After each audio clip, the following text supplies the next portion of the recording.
It's a sad thing about the earth when people just disappear. Some people run away, some people are kidnapped. But it's still sad either way. But sometimes some people just disappear out of thin air and are never seen again.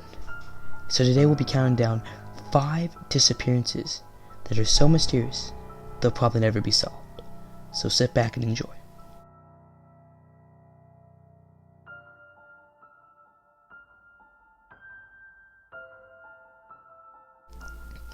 On November 24th, 1971, D.B. Cooper bought a one-way plane ticket on Northwest Orient Airlines Flight 305 in Portland, Oregon. Dressed in a suit and a tie, the traveler didn't appear to arouse any suspicion as he ordered a bourbon and soda while waiting for the plane to take off. Shortly after the plane was in the air, Cooper handed one of the flight attendants a note that said he had a bomb in his briefcase.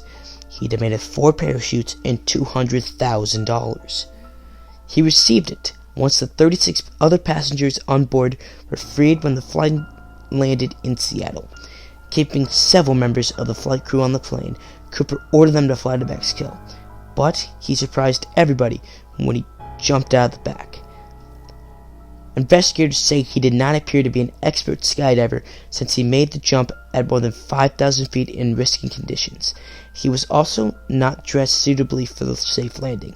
According to FBI records, Cooper leaped into a wooded area at night while it was raining with 200-mile-an-hour winds, wearing loafers and a trench coat.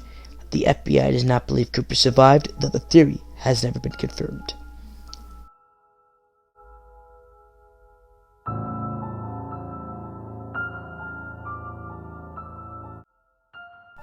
Everyone knows who Amelia Earhart is, but if you don't, Amelia Earhart was the first woman pilot to fly solo over the Pacific.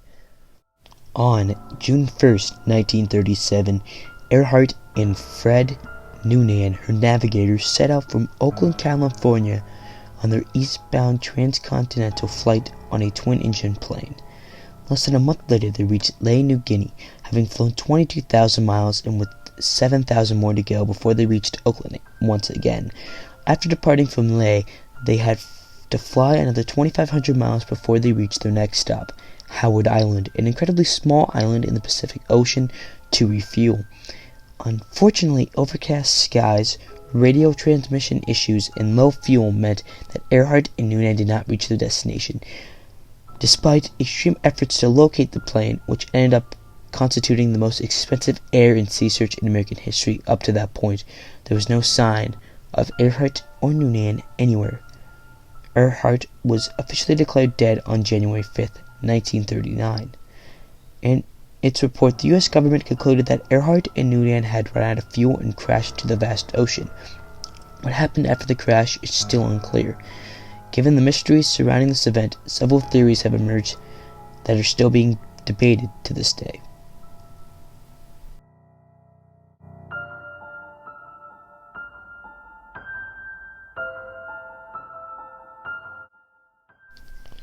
Henry Hudson was a 17th century explorer who devoted his life to finding the Northwest Passage to Asia, a pursuit that led him and his crew to discover the Hudson Bay in 1610. This expedition turned out to be his last, however, as Hudson's crew mutinied when he tried to push on after many failed attempts to find the passage.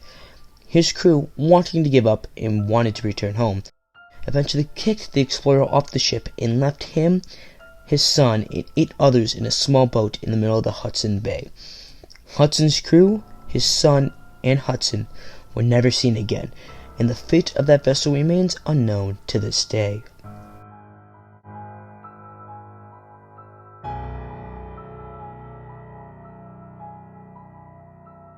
Jody Huisentruit was an American television news anchor for KIMT, the CBS affiliate, in Mason City, Iowa.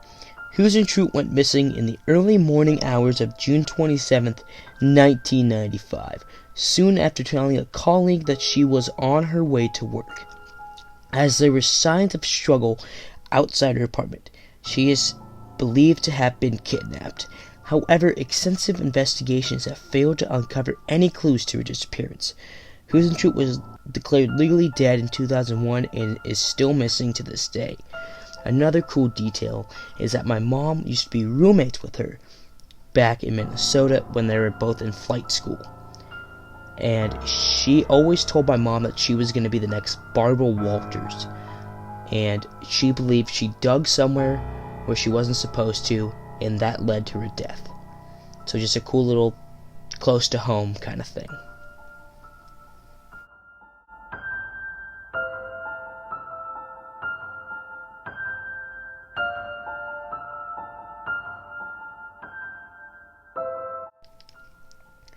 Glenn Miller was the best-selling recording artist from the late 30s to the early 40s, making him one of the most iconic big band leaders ever. Miller volunteered to join the U.S. Navy after the U.S. entered World War II, but was turned down. He then tried to volunteer for the Army and eventually was accepted into the Air Force. On December 1944, Miller and 2 others were to fly to Paris, France in order to make arrangements for his band to play concerts for the U.S. troops. However, his plane disappeared while flying somewhere over the English Channel. Neither Miller and the 2 occupants nor the plane was ever found. So those are 5 people who mysteriously disappeared. If you are a fan of this video, please like and subscribe. It would be very much appreciated. Thank you and have a good day.